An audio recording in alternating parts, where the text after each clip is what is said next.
तिकडे जेवण जेवण जेवण आम्ही या घरात जेवण करतो आणि लागे हे सगळं चिलटा गिलटा मच्छर गिच्छर सगळं एवढा धंदा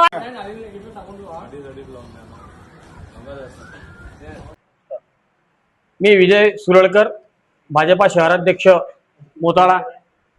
वारंवार नगरपंचायतला माहिती देऊनही नगरपंचायतने साफसफाई संदर्भात ठोस पाऊल कोणतंच नगरपंचायत प्रशासनाकडून उचलण्यात आलेलं नाहीये. सन्मान्य मुख्याधिकारी पांडे साहेब यांना फोन केला असता त्यांच्याकडून कधीच ठोस माहिती मिळाली नाही. ते सांगतात शकीलकडे चार्ज आहे. शकील म्हणतो माझ्याकडे चार्ज नाही आहे.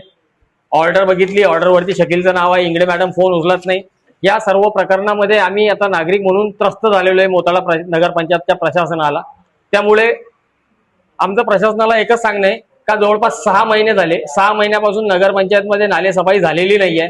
दर महिन्याला आपण 7-7, 8-8 लाख रुपयांचे बिलं काढत आहात. आता हे बिलं जर आपण काढत आहात तर नेमके पैसे कुठं खर्च होत आहेत याचं सुद्धा विवरण आम्हाला लागेल. जनता म्हणून आम्हाला याचं सुद्धा विवरण लागेल.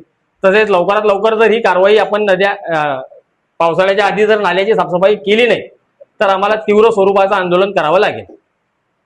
तुर्तास एवढेच. वार्ड नंबर मध्ये 11 मध्ये राहतो आम्ही. आमच्या घराकडून नाली आहे. त्या नालीला कोणी येत बी नाही, पाहत बी नाही, कचराही काढत नाही. आम्हाला त्या पाण्यापासून इतका त्रास आहे की ते डुकरं आमच्या घराला येतात. मच्छर आम्हाला इतका त्रास देतात की बस. आमचं पाणी जायला जागा नाही, कचरा टाकायला जागा नाही, कचऱ्यावाले आमच्याकडे येत नाही. आम्ही कसं काय राहावं त्याच्यात त्या गटरमध्ये?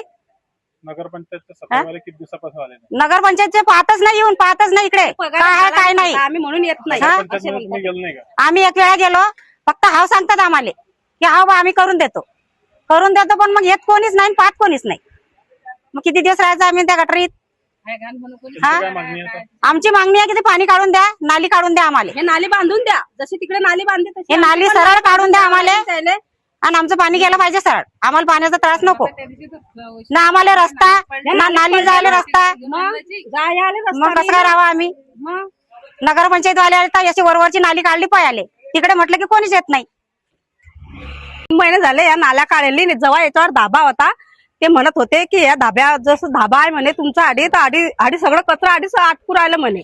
आम्ही म्हणत होतो की तिकडून आणा ते लोक नाही म्हणत होते. अडीच धाबा आहे तर अडीच आटकू राहिलं म्हणत ते. आणि जेव्हापासून धाबा उकलला तेव्हापासून ते एक जण पण इकडे येऊन काही फिरून पाहिलं नाही त्याने. याच्यावर पण आम्ही हे बांधतो म्हणत, नाल्या पण बांधतो म्हणत, त्यानं नाल्या पण नाही बांधून दिला. आम्ही घरी खर्च केला हा आणि घरी बांधल्या या. 3-1 महिने होत आले असतील. कचऱ्याची गाडी पण या सप्त्यात येऊ राहिली. नाही, अगोदर येत नव्हती. या सप्त्यात आली कचऱ्याची गाडी पण.